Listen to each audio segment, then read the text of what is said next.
Bonjour, démarrons l'actualité à l'Assemblée nationale.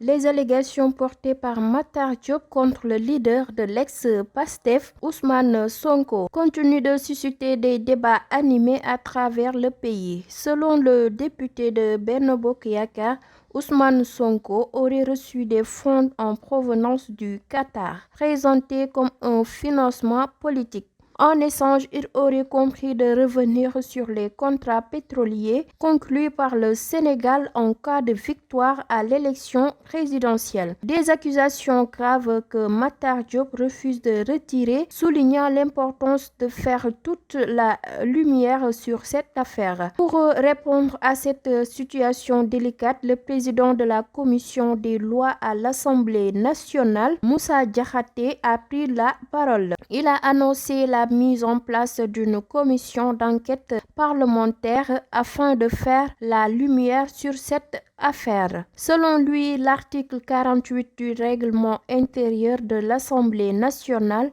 offre la possibilité aux députés de s'auto-saisir pour demander l'ouverture d'une enquête parlementaire. Moussa Diakhaté a précisé que si une telle demande est formulée, le bureau de l'Assemblée nationale pourrait la transmettre à la conférence des présidents qui prendra ensuite la décision de saisir la commission compétente, en l'occurrence la commission des finances. Continuons l'actualité nationale avec le président de la République qui a évoqué la nécessité de veiller au renforcement institutionnel du Comité sénégalais des droits de l'homme en modifiant son cadre juridique, a annoncé le porte-parole du gouvernement mercredi. Macky Sall a souhaité que le CSDH soit doté d'un nouveau cadre juridique en adéquation avec les enjeux et défis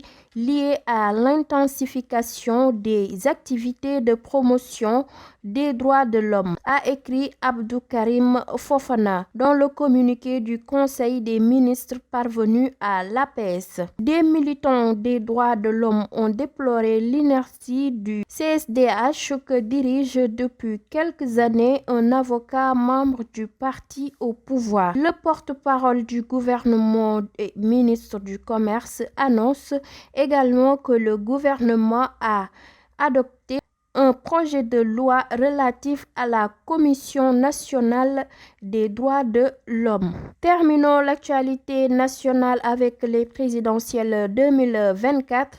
Les candidats à la présidentielle de 2024 ont terminé la collecte des parrainages et entament le dépôt de la caution. Les dépôts de candidature du Conseil constitutionnel se dérouleront du 11 au 26 décembre prochain. L'institution informe qu'au dernier jour des dépôts, une permanence est assurée jusqu'à minuit. La commission de contrôle des parrainages vérifiera les listes suivant un ordre de passage déterminé par un tirage au sort le 28 décembre 2023. Le contrôle des parrainages aura lieu du 29 décembre 2023 au 18 janvier 2024 avec une possibilité de changement de date selon l'agenda du Conseil constitutionnel. La liste officielle des candidats sera publiée au plus tard 35 jours avant le scrutin,